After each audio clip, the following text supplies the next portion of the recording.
අපේ පොලිස් ළමා හා කාන්තාකාරංශ මූලස්ථානයේ තියෙනවා වෙනමම ප්‍රොෆෙෂනල් වෘත්තිමය මනෝවිද්‍යා උපදේශන ඒකකයක්. මේ වගේ ළමයි අපි ගාවට එක්කන් එනවා. ඒ ළමයි එක්ක කතා කරන්න වෙනම කට්ටියක් ඉන්නවා. සමහර අය නිලැඳුමුත් නෙමෙයි සිවිල් ඉන්නේ. ඒ ළමයි එක්ක කතා කරලා අහනවා ඒ ළමයාට උනේ මොකද? ඒ ළමයාට එහෙම වෙන්න හේතුව හොයන්න පුළුවන්. කිසිම වෙලාවක පොලිස් ළමා හා කාන්තාකාරංශ මනෝවිද්‍යා උපදේශන ඒකකය ප්‍රතිකර්ම බෙහෙත් පෙති නිකුත් කරන ආයතනයක් නෙමෙයි. බෙහෙත් පෙති දෙන්නේ නැහැ. බක්ව එක්කන් එන්න. මං සර් හෙට උදේ වෙනවා. මං කව මහත්තයා එක්කන් එන්න. සර් පොඩි ප්‍රශ්නයක් තියෙන්නේ මගේ මහත්තයා ලංකාවේ නැහැ. කොහෙද ඉන්නේ? මගේ මහත්තයා ඉන්නේ රට. අවුරුද්දකට සැරේයි එන්නේ. මේ සැරේ අවුරුද්දට ආවා. ආයෙන්නේ ලබන අවුරුද්දේ. පළවෙනි ප්‍රශ්නේ මං ඒ අම්මගෙන් ඇහුවේ ඔය මහත්තයා රට යනකොට ඔය පුතාගේ වයස කීයද? සර් මගේ පුතාට වයස අවුරුදු 4න් මගේ මහත්තයා රට ගියේ. පුතාගේ වයස අවුරුදු 14යි. පුතාට අවුරුදු 4න් තාත්තා රට ගියා. අවුරුදු 10ක් තාත්තා රට. අවුරුද්දට සතියයි තාත්තා ගෙදර ආවේ. දවස් 365 වැඩි කිරීම 10 3650යි. මිහි පිට මිනිහෙ ජීවත් වෙන්නේ නැහැ දවස් 25000කට වැඩිය. මන් දන්නේ නැහැ ගණන් හදලා බලන්න. දවස් 365 වැඩි කිරීම 10 3650යි. ළමයාගේ මුල්ලමාවිය සංවර්ධනයේ සුන්දරම කාලේ මුල්ලමාවිය සංවර්ධනයත් එක්ක ළමයාගේ පරිණත භාවයට ඇති වෙන කාලේ තාත්තා විදේශගත වෙලා. තාත්තා එකට සාධාරණයක් කරනවා. කොහොමද? අවුරුද්දට සතියයි දවස් 7යි. 7 වැඩි කිරීම 10 උත්තරේ 70යි. දවස් 3650කට ළමයාට තාත්තගේ ආදරය, කරුණාව, දයාව, ස්පර්ශය දවස් 70යි. ඇත්තන් ඇති කියන්න මදි නම් මදි කියන්න. ගෑවෙන්නවත් මදි.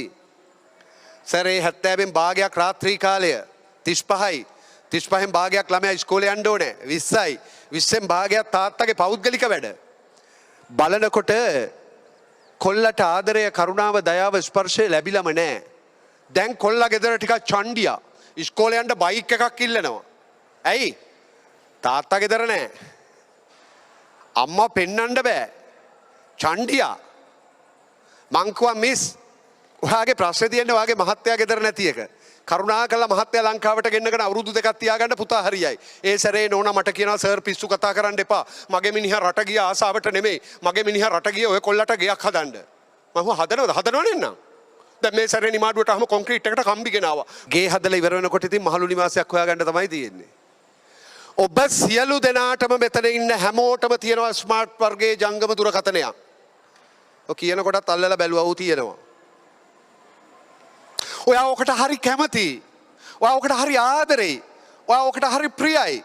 ඔයා ඔකට කවරයක් දැම්මා හරියට charge කරනවා. ඊයේ රෑ ඔක වෙලා බලලා charge කළේ අද කීයට එන්න වෙයිද දන්නේ නැහැ. charge කරගෙන යන්න ඕනේ. ඔයා දන්නවා බැටරි වීක් වුණොත් ඔකට ලෙඩක්. ඔයා දවස ගානේ ඔක charge කරනවා. ඇයි? වැඩිකල් ප්‍රයෝජනය සඳහා. ඔයා ඔය ජංගම දුරකථනයේ සති දෙකක් පාවිච්චි කරන්න නැතුව හංගලා තියන්න. ඔයාට charge කරන්න ටිකක් අමාරු වෙයි. යන්තම් කොහොම හරි charge කරගත්තා කියන්නකෝ සර්. ආයි අවුරුදු දෙකක් තුනක් අයින් කළා ආයි charge කරන්න යන්න බැටරිය වීක් ඉවරයි. ගන්න දෙයක් නැහැ. අවුරුදු 3ක් 4ක් යනකොට සර්කිට් එකත් ඉවරයි. හරියටම ඔබේ දරුවත් ඔය වගේම තමයි. දවස ගානේ උදේට විනාඩි 15ක් 20ක් රෑට විනාඩි 15ක් 20ක් අම්මයි තාත්තයි charge කරන්න දීර්ඝ කාලීන ප්‍රයෝජන බලාපොරොත්තු වෙනවා නම් එච්චරයි කතාව. අද උදේ ඔයාගේ දුවව ළඟට අරගෙන පුතාව ළඟට අරන් පපුවට තුරුල් ගම් මගේ රත්තරන් දුවේ උඹට බුදු සරණයි කියලා නලල ඉම්බණන්. එයාට බෑ අද මෙතන වැරදි වැඩක් කරන්න. එයාට කරන්න හිත දෙන්නේ නැහැ. ඇයි? පව් අපේ තාත්තා, පව් අපේ අම්මා. මේ වයස 50යි මගේ. අදටත් මට මතක් වෙනවනේ. පව් අපේ අම්මා. පව් අපේ අම්මා. මං හැමදාම කියන්නේ පව් අපේ අම්මා. මගේ වයස 50යි. අවුරුදු 12 13 කෙනානේ කියන්නේ ඔයා මට තිත්තයි. ඔයා මට තිත්තයි. ඔයා මට තිත්තයි. ඒකට වැරදිකාරයෝ දරුවෝ නෙවෙයි. ඒකට වැරදිකාරයෝ කවුද කියලා අපි පොඩ්ඩක් වෙලා තිබුණොත් බලමු. ඔබේ දරුවට දඬුවමක් කරනකොට කරපු වරද කියලා දෙන්න. පුතේ ඔයා මල්ලිට ගහලා ඒක වැරදි වැඩක්. හොඳ ළමයි මල්ලිලට ගහන්නේ නැහැ. ඔයා මල්ලිට ගහලා ඔයාට මං අද නාගන්න කිව්වා ඔයා නාගෙන නැහැ. බලන්න ඔයාගේ ඇඳුම් ටික ඉස්කෝලේ හරිලා ඇවිල්ලා කොහෙද තියන්නේ අර? හොඳ ළමයි එහෙම කරන්නේ නැහැ. ඒකට දඬුවම උඹ අද කාටුන් බලන්න එපා. ළමයෙකුට සර් හොඳම දඬුවම ප්‍රතිපාදන කප්පාදු කිරීම.